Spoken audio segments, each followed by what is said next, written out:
Hürmetli vatandaş, bugünkü leksiyelerimizle başlayımız.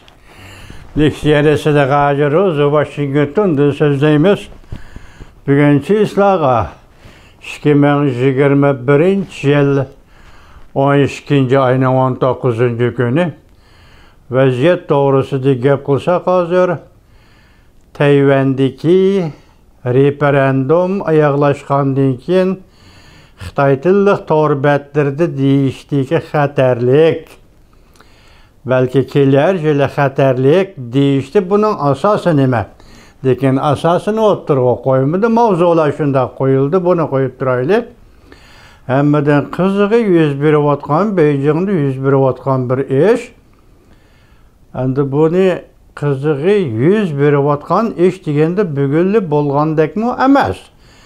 Tarixni eslab baksak biraz farkı var. Mesela 1966 yıllarda 20. asırning madaniyat inqilobi boshlanishdan burun Xitoyning matbuotlarida shundoq voqealar yuz bergan. Masalan, alayli Xayriy Bog'van, Xayriyning amaldan qoldirilishi.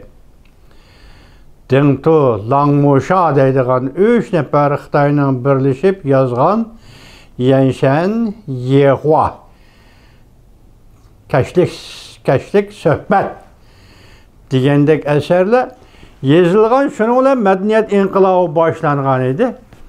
Madaniyat inqilobi boshlanib 10 yil davomlashdi. Buni qo'yib turayli.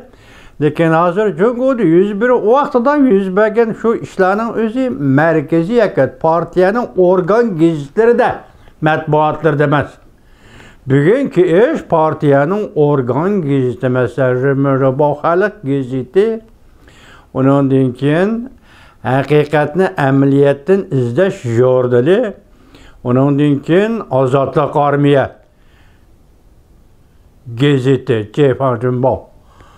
Moşu gazetlarda 101 vatıda bir yerde bir gayrilik o'tirg'i chiqyapti vatandaş. Tarix tikisi tarixga mansub, bugun reallik tikisi reallikka mansub. Bugun shuning munosabatlik voqealar to'g'risida vatandaşlar bilan leksiya so'zlashimiz. Birinchi mavzu bundaq. Xi Jinpingga qarshi guruh to'planishga boshladi. Xi Jinping o'rin bo'shtamdi. 20. qurultaydan burun Jungo Kompartiyasining ichki qismida huquq talish ko'rishidan qon hidi kelyapti. Halqiliq paytlar. Bu 2021 yil 12. ayning 19. kuni.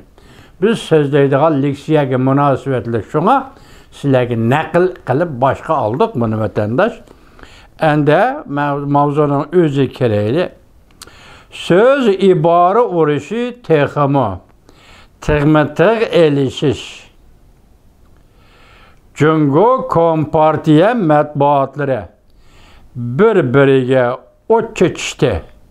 Bu ish diqqat qo'zg'adi. Mavzuli xabar 12. ayning 18. kuni Jungo'ga nazar torbetida e'lon qilindi. Xabar mundaq boshlandi.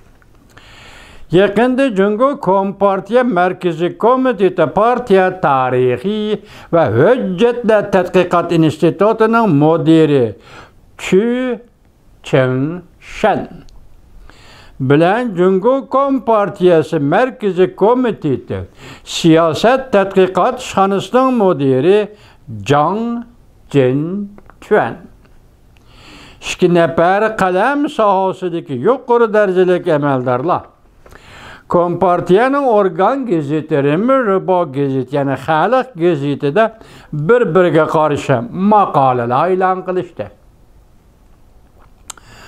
Bularning ko'z qarashlari o'zaro farqli edi. Bir-biriga tig'ma-tig' edi, qarama-qarshi edi. Shundoq bir chaqda Jungo Kompartiyasining Ozodlik gazeti, Ozodlik armiya gazeti, ya'ni Jefferson qo'lini qo'yishtirib qarab turdi.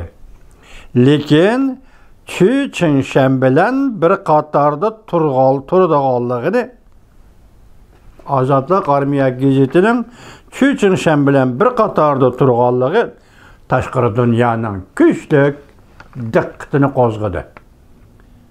Bu Çüçünşen kim? Azadlık Armiya gazeti nemişki bunun bilen bir sep tutudu. Tövende anlayışlar vatandaşlar.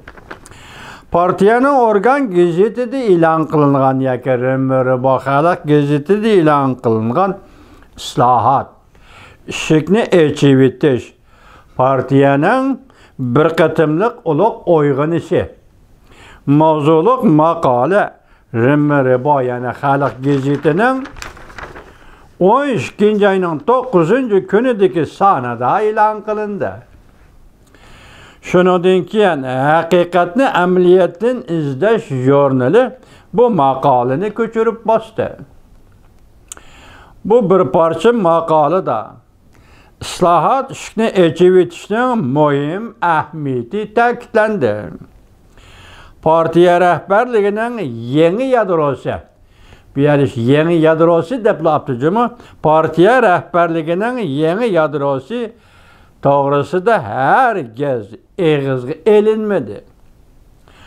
Bu maqolaning avtori başta aytgandek, Cumhuriyet Partiyasi Merkezi Komiteti, Partiya Tarixi ve Hüccetler Tədqiqat İnstitutu'nun müdiri.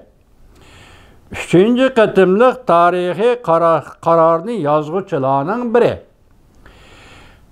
Çüçünşen degan kişi idi. Bu maqolani e'lon qilgan Rimribo yana Xalq gazeti Cumhuriyet Tashviqot Ministerligining rahbarligini qabul qiladi. Bu maqolani ko'chirib bosgan haqiqatni amaliyotdan izlash jurnali Markaziy komitet ishxonasining rahbarligini qabul qiladi. Rimribo Xalq gazeti 12. ayının 13. günü yana bir qatim Markaziy komitet siyosat tadqiqot ishxonasining mudiri Zhang Qinquanning partiyaning umumiy rahbarligida ching turayli mavzuliq maqolasini e'lon qildi.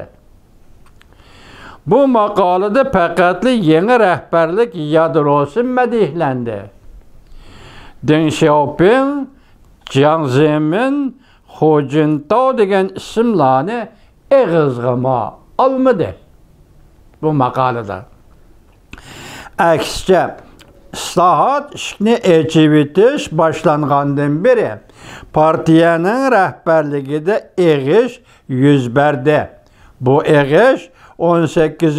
qurultayga yetib kelganda tuzitildi deydigan göz qarashni ta'kidladi. Dikkat vatandaşlar. Dikkat qilishga arziydigan bir taraf shuki, Azadlık Armiya gazeti 12. ayının 15.